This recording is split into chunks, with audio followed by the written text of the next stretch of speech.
आज का जो टॉपिक हमारे पास है वो है ट्यूबरकुलोसिस। ट्यूबरकुलोसिस की डिस्कवरी मार्च 24, 1882 को डॉक्टर रॉबर्ट कॉस्ट ने करी थी। इसीलिए मार्च 24 को वर्ल्ड टीबी डे के नाम से भी मनाया जाता है। 1882 तक ये तो पता था कि कोई ना कोई इन्फेक्शियस एजेंट ट्यूबरकुलोसिस कॉज करवा रहा है, लेकिन उसका जो स्पेसिफिक एजेंट था उसका नाम नहीं पता था। तो रॉबर्ट कॉस्ट जी ने बार बार हिट एंड ट्रायल मेथड लगा के स्टेनिंग टेक्निक्स को मॉडिफाई करके माइकोबैक्टीरियम ट्यूबरकुलोसिस को ट्यूबरकुलोसिस डिजीज के अंदर ढूंढा था।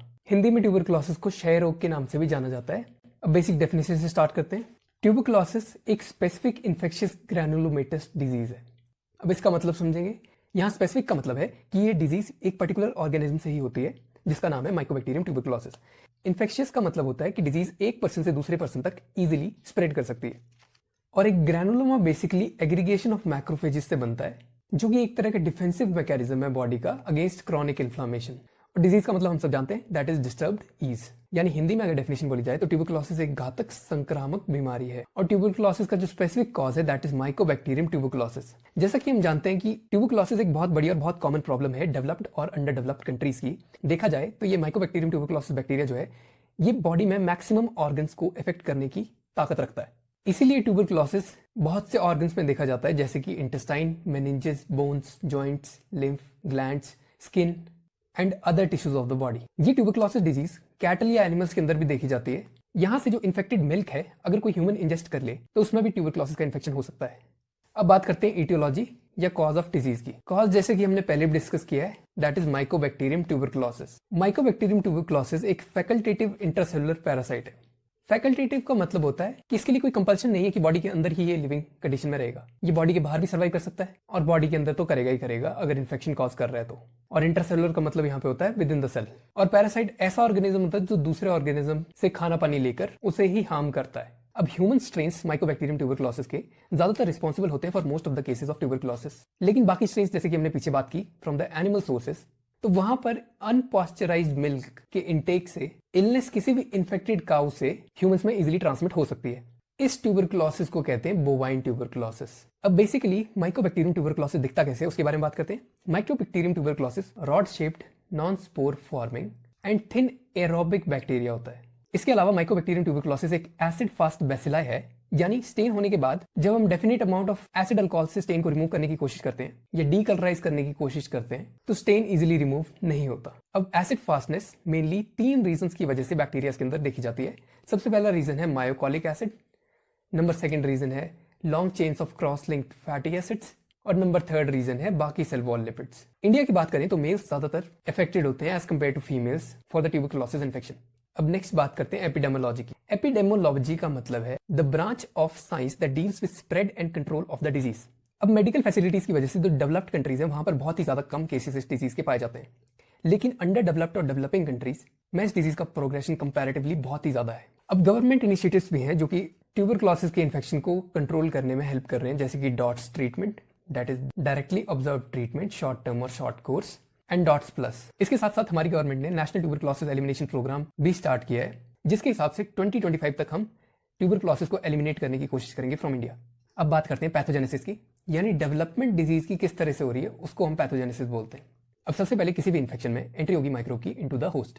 अब माइकोबैक्टीरियम ट्यूबरकुलोसिस या तो इन्फेक्टेड पर्सन के फोमाइट्स जो उसके कपड़े वगैरह होते हैं, या फिर droplet infection from the infected patient, या फिर bovine tuberculosis from the unpasteurised cow's milk.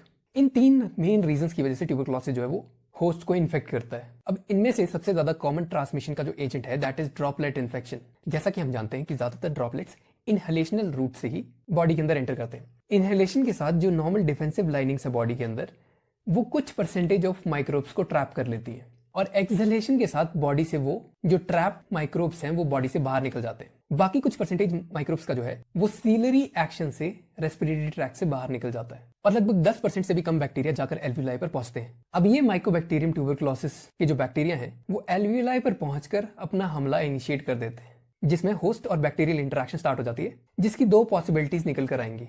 या तो होस्ट के मैक्रोफेज बैक्टीरिया को मार देंगे, या फिर बैक्टीरियल ग्रोथ फास्टर होगी और मैक्रोफेजेस को ही हरा देगी, या फिर मैक्रोफेजेस को खत्म कर देगी। अब यहाँ पर ध्यान देने वाली बात यह है कि मैक्रोफेजेस का मेन काम बॉडी के अंदर होता है एनगल्फमेंट या फिर फेगोसाइटोसिस। तो जब मैक्रोफेजेस की मौत हो जाएगी तो उसके बाद उनका लिसिस या ब्रेकडाउन स्टार्ट कर जाएगा।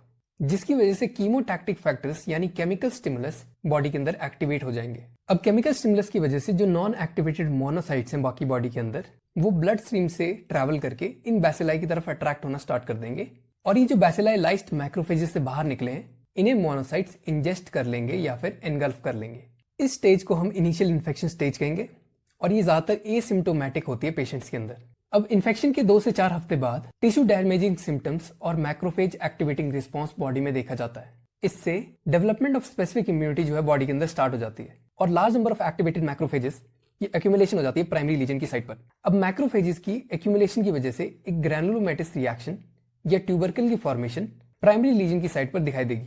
ये ट्यूबरकल ज्यादातर हार्ड होता है और ट्यूबरकल के अंदर epithelioid cells, Langerhans giant cells, plasma cells और फाइब्रोब्लास्ट दिखाई देते हैं। अब ध्यान देने वाली बात यह है कि लीजन तभी डेवलप करता है जब होस्ट का रेजिस्टेंस या फिर इम्यूनिटी हाई होती है।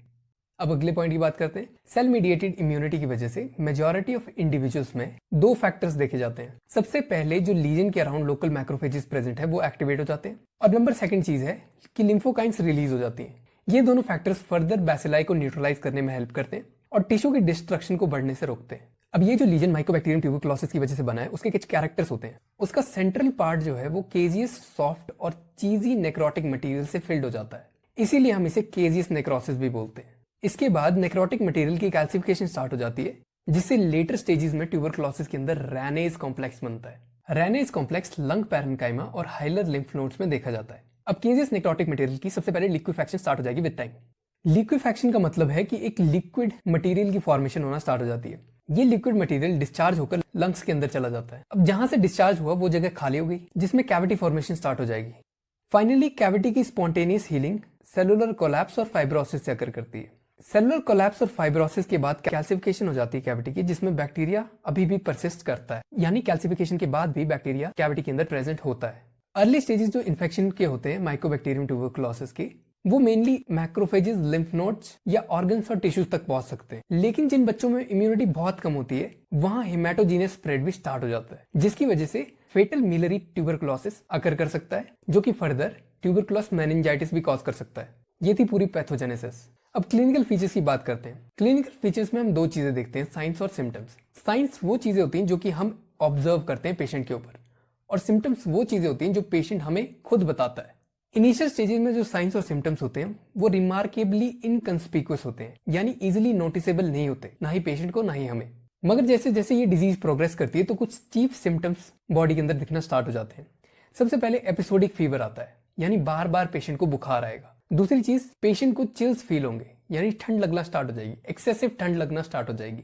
तीसरी चीज, फटीग या फिर थकान पेशेंट में दिखाई देगी। चौथी चीज आती है मैलाइस। मैलाइस का मतलब होता है जनरल फीलिंग ऑफ डिस्कम्फर्ट, यानी पेशेंट बहुत ही ज्यादा डिस्कम्फर्ट में रहेगा। इसके साथ साथ ग्रेजुअल वेट लॉस, यानी वजन घटना स्टार्ट हो जाएगा और बहुत जल्दी जल्दी थोड़ा थोड़ा करके वजन पेशेंट का घट जाएगा। परसिस्टेंट कफ दिखाई देगा पेशेंट के अंदर, वो कफ ड्राई भी हो सकता है और सपोरेटिव भी हो सकता है। इसके साथ हीमोटाइसिस भी देखने को मिल सकती है। हीमोटाइसिस का मतलब होता है कि कफ के साथ खून आता है, जिसका जो रूट ऑर्गन है वो लंग्स या फिर ब्रोंकियल ट्यूब हो सकती है, जिसमें पैथोजेनिक इंजरी की वजह से ब्लीडिंग स्टार्ट हो गई है। अब ये तो बात हो गई सिम्टम्स की। अब ट्यूबरकुलोसिस 2 तरह का हो सकता है, या तो पल्मोनरी ट्यूबरकुलोसिस हो सकता है या एक्स्ट्रा पल्मोनरी ट्यूबरकुलोसिस हो सकता है। पल्मोनरी ट्यूबरकुलोसिस उसे कहेंगे जो हमारे रेस्पिरेटरी सिस्टम को अफेक्ट करता है, और एक्स्ट्रा पल्मोनरी ट्यूबरकुलोसिस वो होता है जो रेस्पिरेटरी सिस्टम को छोड़ के बाकी बॉडी में जो भी ऑर्गन्स हैं वहां पे जाके अफेक्ट कर रहा है। पल्मोनरी ट्यूबरकुलोसिस के फर्दर 3 टाइप्स होते हैं, primary, secondary and miliary tuberculosis. और एक्स्ट्रा पल्मोनरी ट्यूबरकुलोसिस को हम जो भी ऑर्गन उसने अफेक्ट किया उसके बेसिस पे डिवाइड करते हैं। जैसे लिम्फ नोड अफेक्ट किए तो लिम्फ नोड का ट्यूबरकुलोसिस,